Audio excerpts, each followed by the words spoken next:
மாரிகாலம் வரப்போகின்றது. அப்போது இவர் சில நேரம் கூறக்கூடும், நுவரெலியாவின் காலநிலையை நான் காத்தான்குடிக்கு கொண்டு வந்து தந்திருக்கின்றேன் என்றும் கூறக்கூடும். இப்படியான அண்டப்புழுகன் தான் இவர். இந்த அண்டப்புழுகன் என்கின்ற பட்டத்தை இவருடைய கட்சியின் தலைவர் தான் இவருக்கு வழங்கியிருந்தார் கடந்த காலத்திலே. அதற்கு சில உதாரணங்களையும் சொல்லியிருந்தார்.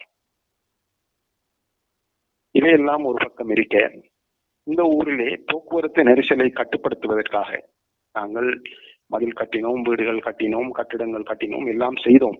ஒவ்வொருவரும் அவர்களுடைய காணியை எதிர்கால தூர நோக்கி எதுவும் என்று எல்லாவற்றையும் அமைத்துக் கொண்டார்கள்.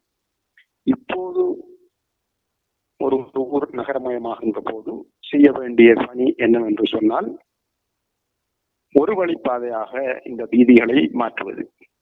உதாரணமாக டாக்டர் பதியுதீன் மஹமூத் மாவத்தை பிரதான வீதி சந்தியிலே இருந்து கடற்கரை வரை செல்கின்றது. இதனை பிரதான வீதி சந்தியிலே இருந்து கடற்கரைக்கு செல்லுகின்ற ஒரு வழிப்பாதையாக மாற்ற முடியும். இதற்கு எந்த செலவும் வராது. இதிலே யாரும் கமிஷன் பெற்றுக் கொள்வதற்கும் வாய்ப்பில்லை இப்படியான வேலைகளை செய்கின்ற போது. அதே போல கடற்கரையிலே இருந்து வெளியேறுகின்ற போதும் ஏஎச்எம் ஹவுசிங் மாவத்தை டெலிகாம் வீதி, முன்னர் அஷ்ரஃபுடைய பேரிலே இருந்த வீதி, அந்த வீதியையும் டீன் வீதியையும் கடற்கரையிலே இருந்து பிரதான வீதியை நோக்கி செல்வதற்கான ஒரு வழிப்பாதைகளாக மாற்ற முடியும். அல்லது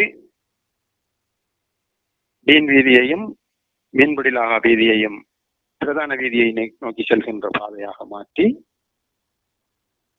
டெலிகாம் வீதியை, அதாவது ஏஎச்எம் ஹவுசி மாவத்தை என்கின்ற அந்த வீதியை பிரதான வீதியிலிருந்து கடற்கரையை நோக்கி செல்கின்ற பாதையாக மாற்ற முடியும். இதற்கு எந்த செலவும் வரப்போவதில்லை. வாகன நெரிசலை குறைப்பதற்கு மாதன முத்தாவின் சிந்தனைகள் போன்ற சிந்தனைகள் இல்லாமல் இப்படியான சிந்தனைகளை பயன்படுத்த முடியும். அதே போல பிரதான வீதியிலிருந்து பழைய கல்முனை வீதி வரை உள்ள வீதிகளை, நிறைய வீதிகள் இருக்கின்றன. ஜாமியுல்லாஹின் வீதி, டாக்டர் ஃபரீத் மாவத்தை, அடுத்தது சர் ராசிக் ஃபரீத் மாவத்தை, நெட்டைப்பள்ளி வீதி, ஜாவியா வீதி, இப்படி பல பாதைகள் இருக்கின்றன. இவற்றை ஒன்றை மேற்கு நோக்கி செல்வதற்கும் இன்னொன்றை கிழக்கு நோக்கி வருவதற்குமாக ஒரு வழிப்பாதையாக மாற்ற முடியும். இதற்கு போக்குவரத்து போலீசாரை ஒரு குறிப்பிட்ட காலத்துக்கு கடமையில் ஈடுபடுத்துகின்ற போது இந்த விடயம் மக்களுக்கு பழகிவிடும். வாகன நெரிசலை குறைப்பதற்காக மத்திய கல்லூரியின் மதிலை உடைப்பது என்பதோ அல்லது அலங்காரம் செய்வதற்காக ஏதோ வெட்டி முறிக்கப் போகின்றேன் என்று சொல்வதோ இதெல்லாம் அப்பட்டமான பொய்கள். இதற்குள் வேற உள்நோக்கம் இருக்கின்றது.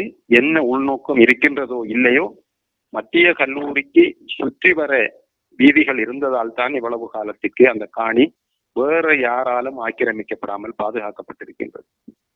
ஆகவே அந்த 4 புற வீதிகளும், விடுதி வீதி, டாக்டர் பதியுதீன் மஹமூத் மாவத்தை, கர்பலா வீதி, மத்திய கல்லூரி பின் வீதி, இந்த 4 வீதிகளையும் கொண்ட இந்த காணியில் தயவு செய்து ஹிஸ்புல்லாவோ அவரது ஆட்களோ எந்தவித சுரண்டல்களையும் செய்யாமல் இருக்க வேண்டும் என்று வினயமாக கேட்டு விடைபெற்றுக் கொள்கின்றேன். நன்றி.